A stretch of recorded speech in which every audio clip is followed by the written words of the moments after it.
హరే కృష్ణ, అందరికీ వెల్కమ్. ఈరోజు మనం శ్రీమద్ భాగవతంలో 40 ఆ 11వ స్కందం 2వ అధ్యాయంలో 49వ శ్లోకాన్ని ఈరోజు మనము చూడబోతున్నాము. నిమి మహారాజు అడిగినటువంటి రెండవ ప్రశ్న, పరమ భాగవతోత్తములు ఎన్ని రకాలుగా ఉంటారు, భాగవతోత్తములు ఎన్ని రకాలుగా ఉంటారు అంటే భక్తులు ఎన్ని రకాలుగా ఉంటారు అనేటువంటి విషయాన్ని కనుక్కున్నారు. ఉత్తమాధికారి భక్తులు, మధ్యమాధికారి భక్తులు, కనిష్టాధికారి భక్తులు, ఈ మూడు భక్తుల గురించి సవివరంగా తెలియచేయమని నవయోగీంద్రులను అడిగితే, అందులో నవయోగీంద్రులో హవి ముగ్గురు భక్తుల గురించి డీటెయిల్ గా చెప్పేశారు 3 శ్లోకాల్లో. ఇక మిగిలిన 8 శ్లోకాలలో ఉత్తమాధికారి భక్తుల యొక్క గుణగణాల గురించి ప్రత్యేకించి చెప్పబోతున్నారు. అందులో మనము 48వ శ్లోకంలో చూసాము. మొదటిగా 48వ శ్లోకంలో మనం చూసినటువంటి అంశాన్ని కనుక చూసినట్లయితే, ఉత్తమాధికారి భక్తులు ఆమ్, భగవంతుడి సంబంధంలోనే మొత్తం కూడా చూస్తారు. వాళ్ళకి హర్షద్వేషాలకి లోను కాకుండా ఉండేటువంటి వాడు ఉత్తమాధికారి భక్తుడు అనేటువంటి విషయాన్ని మనం చూసాం. పైగా ఇంద్రియార్థాల సంపర్కంలో ఉండి కూడా ఆ ఇంద్రియార్థాలతోటి వాళ్ళు పతనం చెందకుండా, ఆ ఇంద్రియార్థాలని ఆ ఏవైతే ఉన్నాయో అవి భగవంతుడి సేవ కోసం ఇవ్వబడ్డాయి అనేటువంటిది వాళ్ళు గ్రహించి, వాళ్ళు సర్వస్వం జగత్తు మొత్తం కూడా విష్ణు శక్తిగా చూడడము అనేటువంటిది చేస్తారు. వాళ్ళు భగవంతుడి యొక్క శక్తిగానే వాళ్ళు చూస్తారు.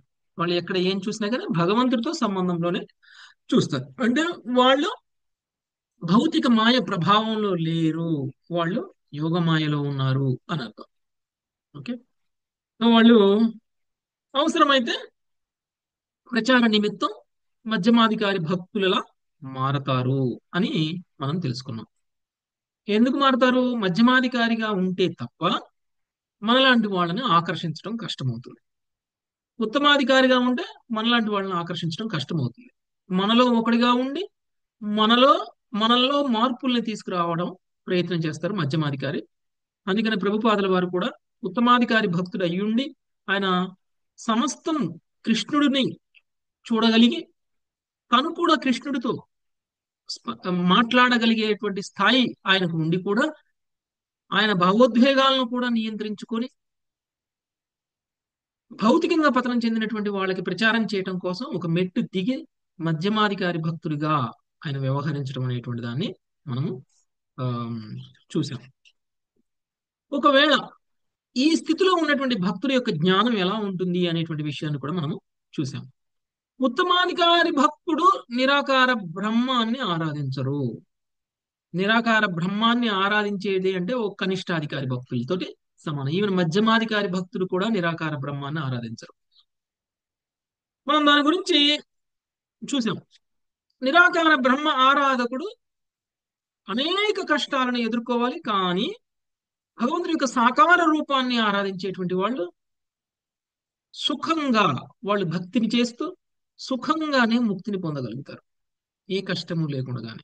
అది అంత సులువైనటువంటి మార్గము అనేటువంటి దాన్ని చూసాం. ఈ ఉత్తమాధికారి భక్తులు దేవీదేవతల ఆరాధన పక్కన పెట్టండి, నిరాకార బ్రహ్మ ఆరాధన కూడా చెయ్యరు. వాళ్ళు వాళ్ళు కేవలం భగవంతుడి యొక్క సాకార రూపానికి మాత్రమే ఆరాధన చేస్తారు. అదే అత్యుత్తమమైనటువంటి ఆరాధన.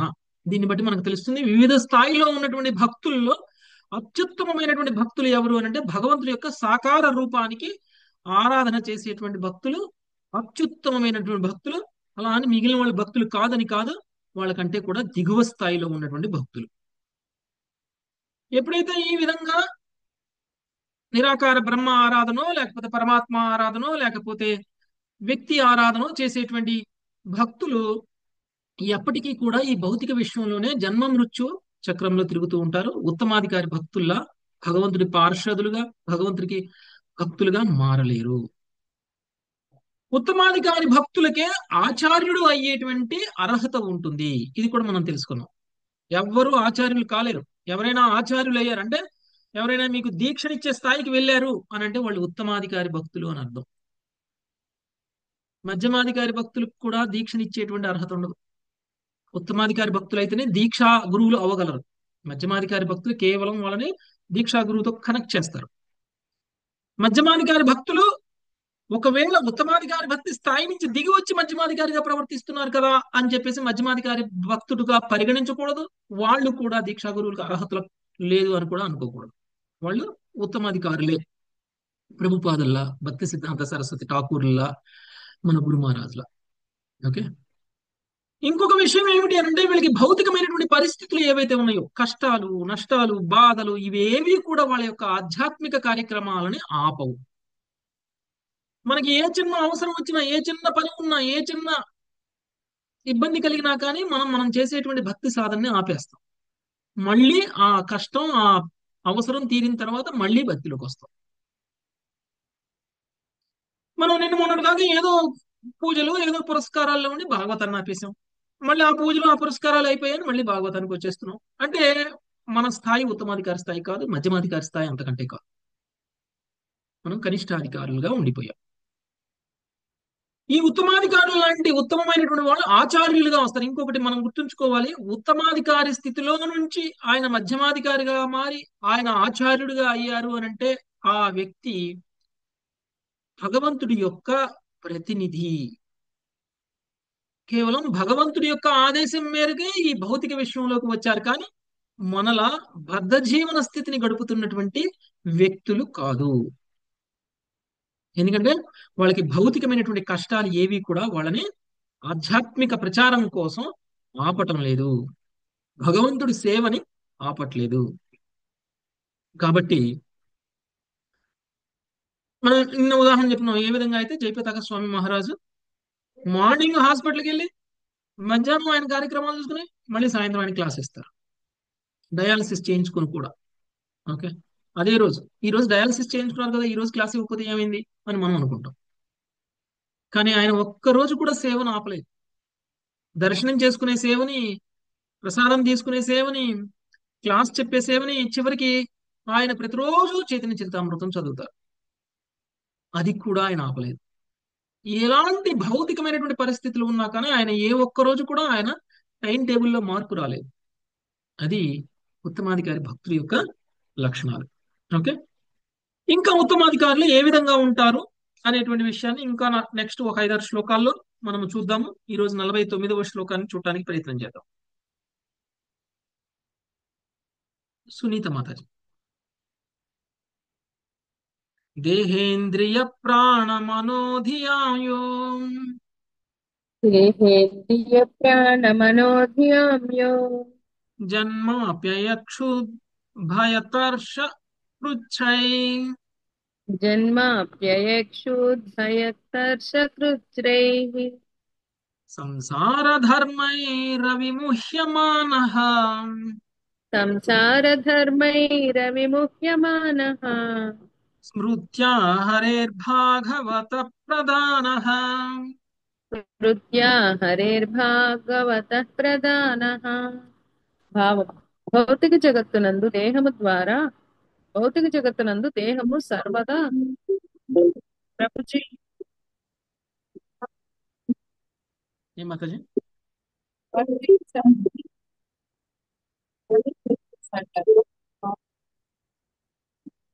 హరే కృష్ణ. ఓకే. లావణ్య మాత చదవండి. నేను చదువుతాను ప్రభుజీ. భౌతిక లావణ్య మాత చదవండి. భౌతిక జగత్తునందు దేహము సర్వదా జన్మ వినాశములకు లోనగుచుండును. అట్లే ప్రాణము ఆకలి దప్పికలతో పీడింపబడును. మనసు సర్వదా ఆతృత చెందియుండును. పొందజాలనట్టి దానికే బుద్ధి అత్యాస పడుచుండును. సకలేంద్రియములు తుదకు నిరంతర ప్రకృతి సంఘర్షంచే అలసిపోయియుండును. భౌతిక అస్తిత్వం యొక్క అనివార్యము ఈ క్లేశములచే మోహగ్రస్తుడు గాక భగవత్పాద పద్మ స్మరణంచే వాటికి దూరంగా నుండువాడు భాగవత ప్రధానుడని భావింపబడును. భాష్యము: ఈ జగత్తులో దేవతలు, సాధారణ మానవులు, దానవులు అనేది 3 తరగతులు బుద్ధిమంతులకు జీవులు కలదని శ్రీల మధ్వాచార్యులు తెలిపిరి.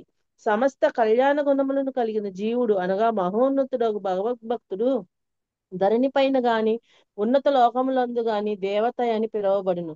సామాన్య మానవులు సాధారణంగా మంచి చెడు గుణములను కలిగి ఉందురు. ఈ మంచి చెడు గుణముల మిశ్రమమును బట్టి వారు ధరణిపై సుఖదుఖములను అనుభవించుచుందురు. కానీ సద్గుణరహితులు పుణ్యజీవనమునకు భగవద్భక్తికి సర్వదా విరోధులై ఉండువారు అసురులని లేదా దానవులని పిలువబడుదురు. ఈ 3 తరగతులలో సామాన్య మానవులు, దానవులు జన్మ మృత్యు క్షుద్బాధలచే తీవ్రంగా పీడింపబడగా, దేవతలు అట్టి దేహపరమ క్లేశములకు అతీతముగా నుందురు. వారు తమ పుణ్యఫలమును అనుభవించుచున్నందునే అట్టి కష్టం నుండి విడవడి ఉన్నారు. కర్మ నియమంచే వారు భౌతిక జగత్తు యొక్క ఘోరమగు యాతనను గురించి ఎరుగుకొందురు. భగవద్గీత 9:20 యందు శ్రీకృష్ణ భగవానుడు ఇట్లు పలికెను: త్రైవిద్యామాం సోమపాపూత్త పాప యజ్ఞైరిష్ట్వా స్వర్గతిం ప్రార్థయంతే తే పుణ్యమాసాద్య సురేంద్రలోకం అస్నంతి దివ్యాన్ దివిదేవ భోగాన్. స్వర్గలోకములను కోరుచు వేదాధ్యయనం చేయువారు, సోమరసము పానము చేయువారు పరోక్షంగా నన్నే అర్చింతురు. పాపఫలముల నుండి పవిత్రులై అట్టి వారు పుణ్యమగు ఇంద్రలోకమును జన్మించి దేవభోగములను అనుభవింతురు. కానీ భగవద్గీత యందలి తర్వాత శ్లోకము తెలిపినదేమనగా, జీవుడు అట్టి పుణ్యఫలమును పూర్తిగా వినియోగించినంతటా స్వర్గసుఖములతో పాటు దేవతగా తన స్థానమును త్యజించి నరునిగా భూలోకముకు తిరిగి వచ్చును. క్షిణే పుణ్యే మర్త్య లోకం విశంతి. ప్రకృతి నియమములను ఎంత సూక్ష్మమైనవనగా, జీవుడు ధరణిపై మానవుడుగా నేనను తిరిగి రాక కర్మానుసారంగా క్రిమిగానో వృక్షముగానో జన్మింపగలడు. కానీ విశుద్ధ భక్తునికి భౌతిక క్లేశానుభూతి ఉండదు. ఏలయన అతడు దేహాత్మ బుద్ధిని విడనాడి ఉండి తనను శ్రీకృష్ణ భగవానుని నిత్యదాసునిగా గుర్తించును. సుసుఖం కర్మవ్యయం అని కర్తుమవ్యయం అని భగవద్గీత 9:2 యందు భగవానుడు స్వయంగా తెలిపి ఉన్నాడు. సాధన భక్తి స్థితి ఎందైనను భక్తి యోగ విధానము పరమానందకరమైనది. అట్లే శ్రీ చైతన్యులకు దాదాపుగా సమకాలీనుడైన లోచనదాస ఠాకూర్లు సభ అవతార సార శిరోమణి కేవల ఆనందకాండ అని గానం చేసి ఉండిరి. వేదములందు కర్మకాండము, జ్ఞానకాండము వంటి పలు కాండములు ఉన్నప్పటికీ శ్రీ చైతన్యుల హరినామ సంకీర్తనము మాత్రము కేవల ఆనందకాండ. కేవలము శ్రీకృష్ణ నామమును కీర్తించుటచే, శ్రీకృష్ణునికి నైవేద్యము పెట్టిన భోజనమును ప్రసాద రూపమును భుజించుటచే, భగవానుని మనోహర మగు లీలలను వినుటచే మనుజుడు కృష్ణ భక్తి భావనడి ఆనంద సాగరమును మునగగలడు. జీవితం యొక్క సమస్త వ్యర్థ భావనలను త్యజింపగలిగినప్పుడు ఈ ఆనంద సాగరము అదృష్టవశాత్తుగా ప్రతి జీవుని నిత్య స్థితి అయి ఉన్నది. మనుజుడు తనను భౌతిక దేహంగా గాని, చంచల మనసుగా గాని, లేదా కాల్పనిక బుద్ధిగా గాని తలంచరాదు. అట్లే అతడు మూర్ఖంగా నామమాత్రమగు బౌద్ధవాదుల శూన్యవాదంతో తాదాత్మ్యము చెందరాదు. బ్రహ్మజ్యోతి అత్యాతీత విశ్వమునకు అవలనున్న ఆధ్యాత్మిక ఆకాశమునకు ప్రకాశింపజేయునది అని పిలువబడి నిరాకార ఆధ్యాత్మిక జీవన సాగరంలోనైనను అతడు తాదాత్మ్యము చెందరాదు. దానికి బదులు అతడు తనని పరమపురుషుని నిత్యదాసుడుంచు చక్కగా గుర్తింపవలను. తన సహజ స్థితిని గుర్తించుట ద్వారాను, దేవదేవుని పాదపద్మ సేవలో శ్రద్ధగా నెలకొనుట ద్వారాను అతడు శీఘ్రంగా శ్రీకృష్ణుని లీలలో ప్రత్యక్షంగా పాల్గొనుటకు అవకాశమును పొందును. కురుక్షేత్ర రణరంగమున కృష్ణునితో పాటు యోధుని రూపమున కార్యమును అనుసరించుటకు అర్జునుడు అదే రీతిగా అవకాశమును పొందియుండెను. లౌకిక క్లేశములు ఉత్పన్నమయ్యేటి విధమున శ్రీల మధ్వాచార్యులు విస్తృతమగు వివరణమును నొసగియుండిరి. దానవ స్వభావుడైన బద్ధజీవుడు తాను స్థూల దేహమునని భావింపునప్పుడు మనశ్శాంతిని, నిర్మలత్వమును కాల్చి బూడిదిగా చేసడి నిరంతర నిద్రమత్తుకు అనుపరానట్టి మైదున కోరికలకు గురియగును. అసురీ స్వభావుడు తనను ప్రాణంగా భావించినప్పుడు ఆకలి వలన పీడితుడగును. మనసుతో తాదాత్మము వలన అతడు విస్మయమునకు, భయమునకు, నిరాశతో మునిగడి అత్యాశకు గురియగును. బుద్ధితో తాదాత్మ్యం చెందినప్పుడు అతడు హృదయంలో లోతుగా జీవితపు చేదు అనుభూతిని, అశాంతిని అనుభూతమనర్చుకొనుచు అహంకారంతో తాదాత్మ్యము వలన అతడు నేనెంతో అల్పుడను అని తలుచుచు నిమ్నతాభావమును పొందును. చైతన్యంతో తాదాత్మ్యము చెందినప్పుడు అతడు పాత జ్ఞాపకములచే తరమబడుచుండును. దానవుడు తనను సకల జీవ శాసకుడునని భావించినప్పుడు ఈ క్లేశములన్నీ ఏకకాలమున కలుగుచుండును. శ్రీపాద మధ్వాచార్యుల అభిప్రాయం అనుసరించి పాపమే సుఖమునకు అసురీ ప్రమాణము. అసురీ సంఘంలో అర్ధరాత్రి వేళలే మనోరంజన కార్యములకు యుక్తమైనవిగా భావింపబడును మనము చూడవచ్చును. ఎవరేని తెల్లవారుజామున 4 గంటలకు నిద్రలేచి బ్రహ్మముహూర్త సమయం యొక్క లాభమును పొందుతున్నారని వినినప్పుడు దానవ స్వభావుడు ఆశ్చర్యచకితుడై విభ్రమునకు గురియగును. కనుకనే భగవద్గీత 2.69 యందు ఇట్లా చెప్పబడింది. యా నిశా సర్వభూతానాం తస్యాం జాగర్తి సంయమి యస్యాం జాగ్రత్త భూతాని సా నిశా పశ్యతో మునే. సకల జీవులకు ఏది రాత్రియో అది ఏ ఆత్మ నిగ్రహము కలవానికి మేల్కొనియుండు సమయము. సర్వజీవులు మేల్కొనియుండు సమయము అంతర్ముఖుడైన మునికి రాత్రి సమయము. ఈ శ్లోకమును వ్యాఖ్యానించుచు శ్రీల ప్రభుపాదులు ఇట్లనిరి. తెలివి గల వారిలో 2 తరగతుల వారు కలరు. అందులో ఒకరు ఇంద్రియ ప్రీత్యర్థమై భౌతిక కర్మల యందు తెలివి కలిగి ఉండగా, ఇంకొక రకము వారు అంతర్ముఖులు, ఆత్మానుభవ అభ్యాస తత్పరులయ్యుందురు. ఈ విధంగా ఎవడేని అక్రమ సంబంధమును, మత్తు పదార్థ స్వీకారమును, మాంసభక్షణమును, జోదమును ఎంతగా అధికం కావించునో అంత అధికంగా అసురీ సంఘంలో ప్రతిష్టను బడయుచుండును. కాగా కృష్ణ భక్తి భావనపై ఆధారపడినట్టి దైవీ సమాజంలో ఇవన్నీను పూర్తిగా తొలగించబడి ఉండును. అట్లే మంజుడు శ్రీకృష్ణుని నామమునకు లీలలకు ఎంతగా ఆనందంతో అనురక్తుడగునో అంతగా అసురీ సమాజం నుండి విరక్తి చెందుచుండును. దానవులు తమము భగవంతునికి శత్రువులమని ప్రకటించుకొనుచు భగవద్రాజ్యమును అవహేళన చేయుచుందురు. ఆ విధంగా వారు శ్రీల మధ్వాచార్యులచే అధోగతేహే అంధకార బంధురమగు నరలోకములను టికెట్టు కొనెట్టి వారి అని వర్ణింపబడింది. ఇంకొక ప్రక్క భౌతిక జీవన కష్టములచే కలత చెందినచో మనుషుడు భగవంతునితో సమానమైన ఆధ్యాత్మిక స్థితిలో నిలిచిన వాడగును. దీనిని గురించి భగవద్గీత 2.15 యందు ఇట్లు పలికినది. యం హీన వ్యదయంత్యేతే పురుషం పురుషర్షభ సమదుఃఖ సుఖం ధీరం మృతత్వాయ కల్పతే. ఓ మానవ శ్రేష్ఠుడా, సుఖదుఖములచే కలతనందక ఆ రెండిటి యందును ధీరుడై నిలిచివాడు నిక్కముగా మోక్షమునకు అర్హుడై ఉన్నాడు. కేవలము భగవత్కరుణ చేతనే మనుజుడు ఇటు దివ్య స్థితికి చేరగలడు.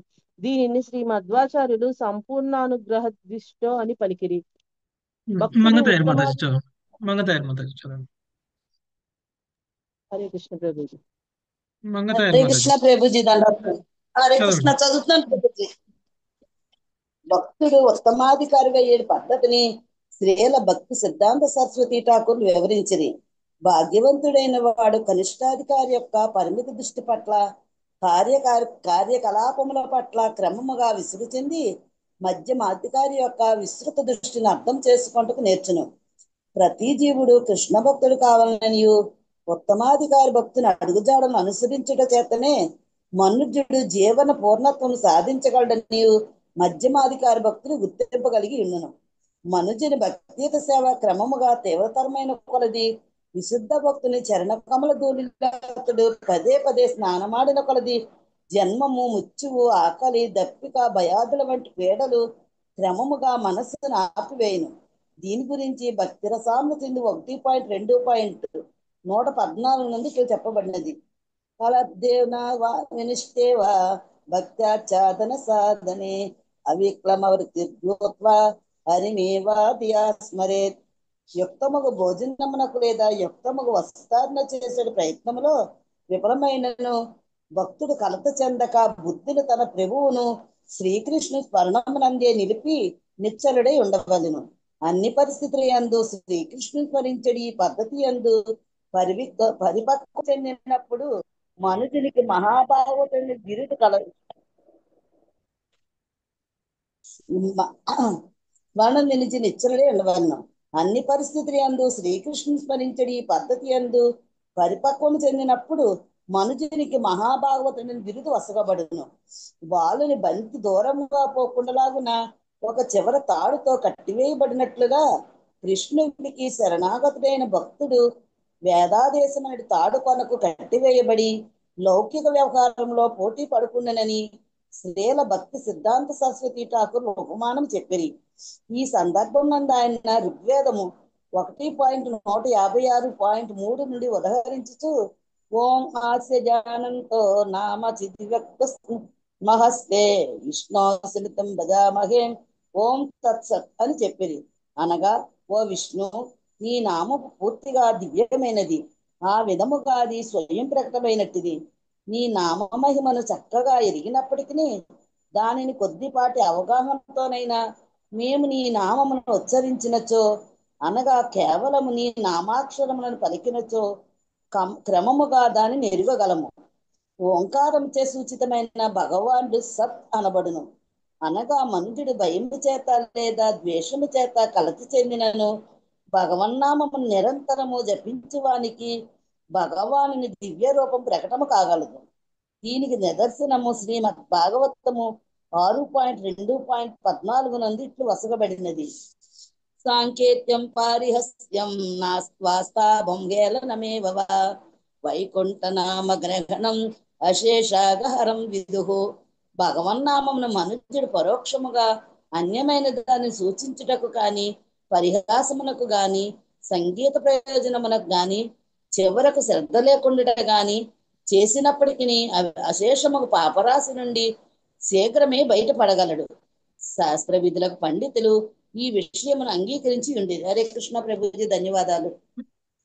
ఇంకొక హరే కృష్ణ. ముఖ్యమైనటువంటి లక్షణము ఉత్తమ అధికారి భక్తుడికి ఉన్నటువంటి ఇంకొక ముఖ్యమైనటువంటి లక్షణాన్ని ఇక్కడ మనకి తెలియజేస్తున్నారు. బేసికల్ గా ఉత్తమాధికారి భక్తుడు దేహాత్మ భావనలో ఉండడు అనేటువంటిది. ఓకే, అంటే ఏదైతే దేహం మనకి భౌతిక జన్మలను తీసుకోవడానికి కారణం అవుతుందో ఆ దేహం నేను కాదు అని అనుకోవడం. ఓకే, యాక్చువల్గా మనం ఈ భౌతిక జీవితంలో ఉండి ఈ భౌతిక లోకంలో అనుభవిస్తున్నటువంటి ప్రతి కష్టానికి కారణం ఏమిటి? మనం చేసిన ఈ కర్మలు ఈ దేహం ఈ దేహం కూడా ఈ కరెక్ట్. దేహం ఒకవేళ భౌతికం కాదనుకోండి, మనకి ఈ కష్టాలన్నీ ఉండవు కదా. ఒకవేళ ఈ దేహం ఆధ్యాత్మికమైనట్లయితే కింద పడితే దెబ్బ తగిలింది, నొప్పి లేస్తుంది, రక్తం వస్తుంది, ఇలాంటివన్నీ ఉండవు కదా. సో ఈ ఆ ఈ భావన మారిపోతుంది. దేహానికి ఈ దేహం భౌతికంగా ఉన్నంత కాలం మనకి కష్టాలు తప్పవు. ఎప్పుడైతే మనం ఈ దేహాన్ని ఆధ్యాత్మికంగా మారుస్తామో, ఏ విధంగా అయితే భగవంతుడు ఎలాంటి కష్టాలకి లోను కాకుండా, ఎలాంటి భయాలు లేకుండా ఎలా అయితే భగవంతుడు ఉంటారో ఆ స్థితిలో మనం కూడా ఉండగలుగుతాం.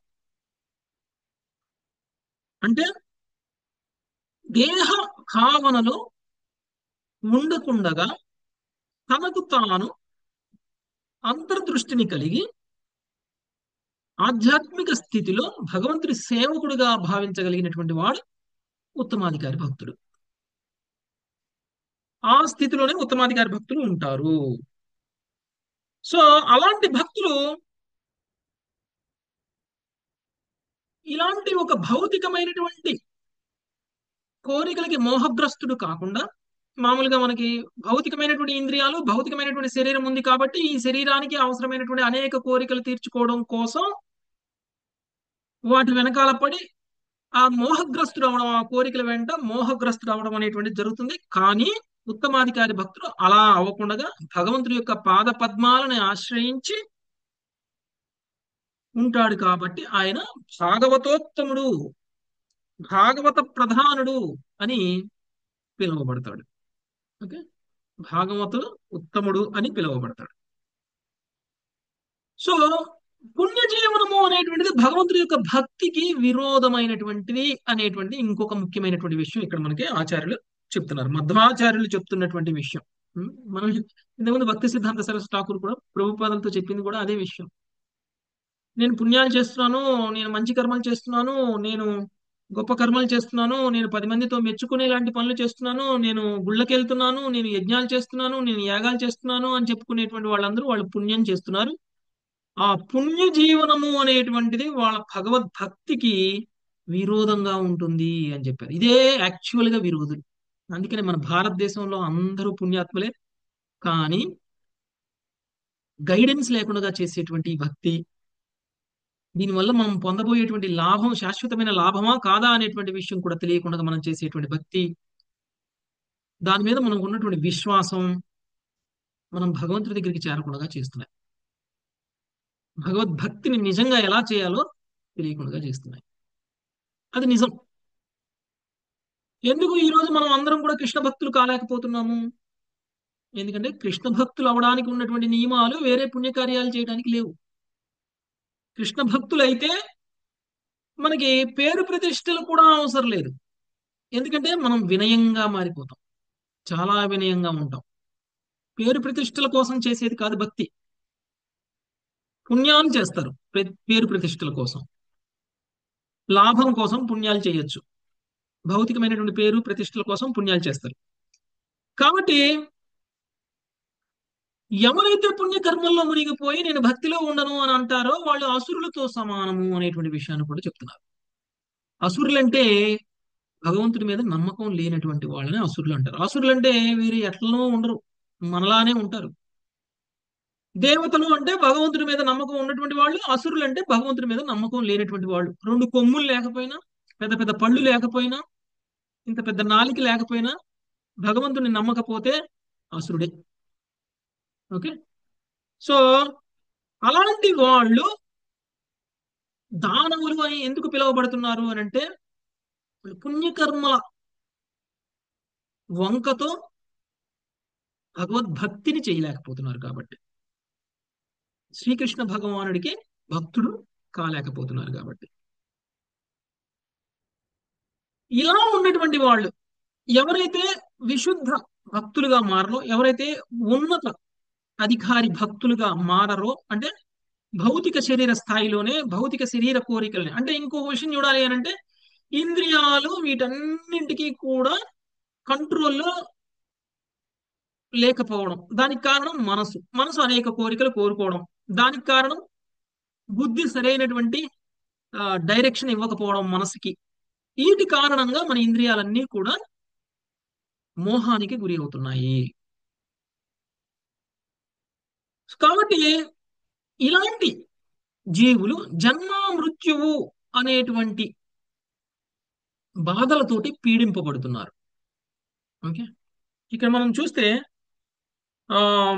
భౌతిక జగత్తునందు దేహము సర్వదా జన్మ వినాశనములకు లోనగుచుండును.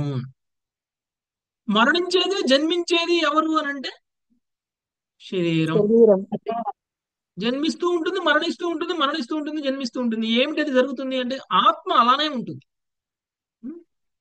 పుట్టినప్పటి నుంచి మరణించేంత వరకు ఆత్మ వయసులో మార్పు ఉండదు, ఆత్మ సైజులో మార్పు ఉండదు, ఆత్మ శక్తి సామర్థ్యాల్లో మార్పు ఉండదు. మార్పు ఎందులో వస్తుంది? కేవలం శరీరంలోనే వస్తుంది. ఆధ్యాత్మికమైనటువంటిది ఎప్పుడూ ఒకలానే ఉంటుంది, భౌతికమైనటువంటిది మారుతూ ఉంటుంది. ఏదైతే మార్పుకు లోనవుతుందో దాన్ని మనం త్యజించాలి. దానివల్ల మనకి ఎలాంటి ఉపయోగం లేదు. ఆ భావంలోనే మార్పుకు లోనయ్యేటువంటిదే శాశ్వతము అని అనుకున్నాము అని అంటే శాశ్వతమైన దాన్ని ఏదో వదిలేస్తున్నట్టు. మనం శాశ్వతమైనటువంటి జీవుణ్ణి మనము వదిలేస్తున్నాం. అందుకనే మనకి భగవద్గీత 9:20లో చెప్పినట్లు స్వర్గలోకములు కోరుచు వేదాధ్యయనం చేసేవారు, సోమరస పానం చేయవారు పరోక్షంగా నన్నే అర్చిస్తున్నారు. పాప ఫలముల నుండి పవిత్రులై అట్టి వారు పుణ్యమగు ఇంద్రలోకమున జన్మించి దేవభోగములను అనుభవింతురు. కానీ భగవద్గీత యందలి తరువాత శ్లోకము తెలిపింది ఏమనగా జీవుడు అట్టి పుణ్యక ఫలములను పూర్తిగా వినియోగించినంతటా స్వర్గ సుఖములతో పాటు దేవతగా తన స్థానమును త్యజించి నరులుగా భూలోకమునకు తిరిగి వచ్చును. ఇది క్షీణే పుణ్య మత్స్యలోకే విశంతి. ఓకే. సో ఎవరైతే పుణ్యకార్యాలు చేస్తున్నారో వాళ్ళకి వచ్చేటువంటి ఫలితం ఏమిటి అనంటే స్వర్గలోకం వరకు వెళ్ళగలుగుతారు, స్వర్గలోకంలో ఉన్నటువంటి సుఖాలను పొందగలుగుతారు. ఇంకా బాగా పుణ్యకార్యాలు చేస్తే మీరు దేవతలు అవ్వగలుగుతారు. కానీ మీ పుణ్యకార్యాల యొక్క ఫలితం కంప్లీట్ గా పూర్తయిన తరువాత మళ్ళీ తిరిగి మత్స్యలోకంలో మనిషిగా జన్మిస్తారు.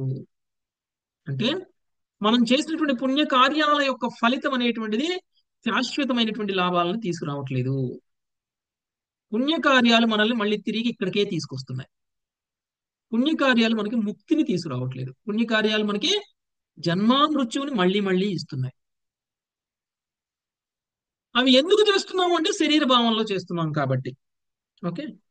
కాబట్టి విశుద్ధ భక్తుడికి భౌతిక క్లేశము అనేటువంటిది ఉండకుండా ఎందుకు ఉంటుంది అని అంటే ఇలాంటి పుణ్యకార్యాలలో ఉండరు కాబట్టి మళ్ళీ మళ్ళీ భగవంతుడి మళ్ళీ మళ్ళీ భౌతికమైనటువంటి శరీరాల్ని తీసుకోరు కాబట్టి.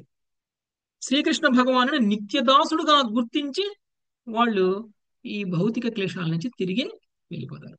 అంటే భగవంతుడికి నిత్యదాసుడుగా గుర్తించడము అనేటువంటిది పుణ్యకార్యం కంటే కూడా గొప్ప విషయం. పుణ్యకార్యం చేస్తే వచ్చే ఫలితం కంటే ఎన్నో రెట్లు ఎక్కువ ఫలితం వస్తుంది. పరమ సత్యం అది. దానివల్ల మనకు కలిగేటువంటి ఆనందం అత్యుత్తమమైనటువంటి ఆనందం.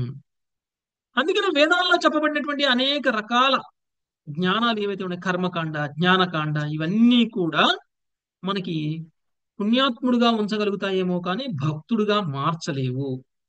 నిజమైనటువంటి ఆనందం అంటే కర్మకాండ వల్ల మనకు ఆనందం కలగదు, జ్ఞానకాండ వల్ల కూడా మనకు ఆనందం కలగదు. నిజమైనటువంటి ఆనందకాండ ఏమిటి? భక్తి కాండ. ఉపాసన కాండ. ఉపాసన కాండ లేదంటే అసలు భక్తి యోగం.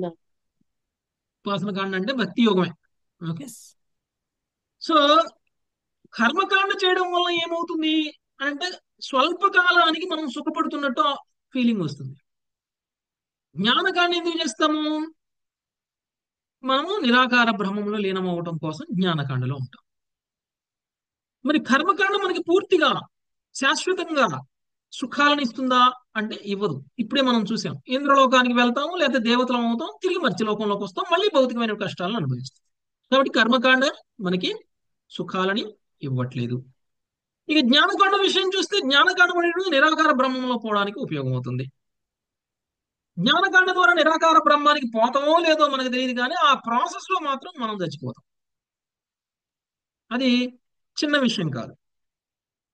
క్లేశో అధికతర అని కృష్ణుడే చెప్పేశారు. నిరాకార బ్రహ్మ ఆరాధకులు అనుభవించేటువంటి కష్టాలకు మించినటువంటి కష్టాలు లేవు. వాళ్ళు ఇంద్రియాలను బలవంతంగా నియంత్రిస్తారు. వాళ్ళకి ఇంద్రియాలతో కోరికలు తీర్చుకోవాలి అనేటువంటి దాన్ని తగ్గించుకోవడం కోసం వాళ్ళు వాళ్ళలో ఉన్నటువంటి కామ కోరికలు పోకపోతే వాళ్ళు ఏం చేస్తారంటే వాళ్ళ మర్మ అవయవాలను కూడా కత్తిరించుకుంటారు. వాళ్ళు ఆ స్థితిలో వాళ్ళు సాధన చేస్తారు. ఇవన్నీ కూడా శారీరకంగా వాళ్ళు చాలా ఇబ్బందులు పడుతూ చేసేటువంటి ఒక సాధన. ముక్తి లభించేంత స్థాయిలో వీళ్ళు సాధన చేస్తారో లేదో తెలియదు. వీళ్ళు చేసినటువంటి కఠోరమైనటువంటి ఈ సాధనతోటి ముక్తి లభిస్తుందా లేదా అంటే మనకి గ్యారంటీ లేదు. అంటే ముక్తి అంటే వాళ్ళ దృష్టిలో ముక్తి నిరాకార బ్రహ్మ లో ఐక్యమైపోవడం. అది వస్తుందో లేదో గ్యారంటీ లేదు. ఒకవేళ వీళ్ళు సాధించారే అనుకుందాం, ఇంత కష్టపడి ఇంత శారీరకంగా, ఇది ఒక జన్మతో జరిగేది కాదు. అనేక జన్మల పాటు ఇలా ఇలా ఇలా చేసుకుంటూ వెళ్తే ఏదో ఒక జన్మలో వాళ్ళు నిరాకార బ్రహ్మంలోనే లీనమవుతున్నారు అని అనుకుందాం. నిరాకార బ్రహ్మంలో లీనం అయితే వాళ్ళకి ఏం సుఖం ఉంటుంది అక్కడ? అక్కడ మళ్ళీ ఏమైనా తిరిగి అర్చనలు ఉంటాయా? రావాల్సిందే. అక్కడ ఏమైనా అర్చనలు ఉంటాయా? అక్కడ ఏమైనా కీర్తనలు ఉంటాయా? ఏమీ ఉండదు. అక్కడ ఏమైనా భగవంతుడి సేవలు ఉంటాయా? అక్కడ ఏమైనా నృత్యాలు ఉంటాయా? అక్కడ ఏమైనా మనుషులు ఉంటారా? అక్కడ ఏమైనా ఎవరినైనా చూసి ఆనందంగా మనం, అక్కడ అసురులు ఉంటారు. కృష్ణుడితో చంపబడిన అసురులు కూడా ఉంటారు అక్కడ. Yes, brother. వాళ్ళు వీడు కలుస్తారు. కలుస్తారు. సో ఇంకొకటి ఏం చెప్తున్నారు అని అంటే, నిరాకార బ్రహ్మంలో లీనమైపోయినటువంటి వ్యక్తి ఇక నాకు అస్తిత్వం లేదు అని అనుకుంటున్నాడు, కానీ నిజానికి అది అసత్యం. పచ్చని చెట్టు మీద పచ్చని చిలుకలు కూర్చొని ఉంటే చిలుకలు కనపడవు మనకి, కానీ చిలుకలు లేనట్ట ఉన్నాయి కానీ కనపడట్లా అంతే. మనకు కనపడవు. పచ్చ రంగులో పచ్చ రంగు కలిసిపోయింది, కనపడలేదు. మళ్ళీ ఎగురుతాయి, ఎగిరినప్పుడు మనకు కనపడతాయి, చెట్టు మీద నుంచి Yes. ఎగిరినప్పుడు. అలానే నిరాకార బ్రహ్మంలో లీనమైపోయినంత మాత్రాన మన అస్తిత్వాన్ని కోల్పోయినట్టేం కాదు, మళ్ళీ తిరిగి వస్తాం. ఓకే. అక్కడ ఏ సాంగత్యము ఉండదు, భక్తుల సాంగత్యం అసలే ఉండదు. మహా ఉంటే జ్ఞానకాండలో ఉన్నటువంటి వాళ్ళు ఉంటారు. మరి ఈ పెద్ద ప్రాసెస్ మొత్తంలో ముక్తి సాధించాక సుఖం లేకుండా, ముక్తి మార్గంలోనూ సుఖం లేకుండా వాళ్ళు ఏం ఆనందాన్ని అనుభవిస్తున్నారు? ఏ ఆనందాన్ని అనుభవించట్లేదు. నిజమైనటువంటి ఆనందకాండ ఏమిటి అంటే ఇక మనకు చెప్తుంది శ్రీ చైతన్య వారి హరినామ సంకీర్తన మాత్రమే నిజమైనటువంటి ఆనందకాండ. ఈ హరినామ సంకీర్తన చేస్తుంటే ఆనందం వస్తుంది, ప్రాసెస్ ఆనందమే, అంతిమ ఫలితం కూడా ఆనందమే. ఎందుకు? భగవంతుడి యొక్క నామం అనేటువంటిది ఎంత పవర్ఫుల్ అంటే, భగవంతుడి నామాన్ని ఎంతగా మనం మన నోటితోటి చెప్తామో అంత ఆనందం మనకి హృదయంలో కలుగుతుంది. నృత్యం చేస్తాం, సంకీర్తన చేస్తాం, భగవంతుడు సంతృప్తి చెందుతారు.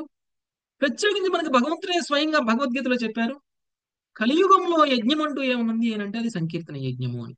జప దానివల్లనే యజ్ఞం. నేను సంతృప్తి చెందుతాను అని చెప్పారు. కాబట్టి మనం ఎన్ని ఆ యజ్ఞాలు చేసినా కానీ లభించినటువంటి ఫలితం, అవన్నీ కూడా కర్మకాండలో భాగాలు, యజ్ఞాలన్నీ కూడా ఎన్ని యజ్ఞాలు చేసినా కానీ లభించినటువంటి ఫలితం మనకి కేవలం హరినామ సంకీర్తన చేస్తే సరిపోతుంది, వచ్చేస్తుంది. అంతకంటే ఎక్కువ ఫలితం వస్తుంది, అంతకంటే ఎక్కువ ఆనందము వస్తుంది. ప్రాసెస్ ఆనందంగానే ఉంది. ఆ ప్రాసెస్ ద్వారా మనం పొందేటువంటి ఫలితం కూడా శాశ్వతమైనటువంటి ఆనందం. ఏంటి ఆ శాశ్వతమైనటువంటి ఆనందం అంటే భౌతిక శరీరం లేకుండగా పొందేటువంటి ఆనందం ఏదైతే ఉంటుందో అది శాశ్వతమైనటువంటి ఆనందం.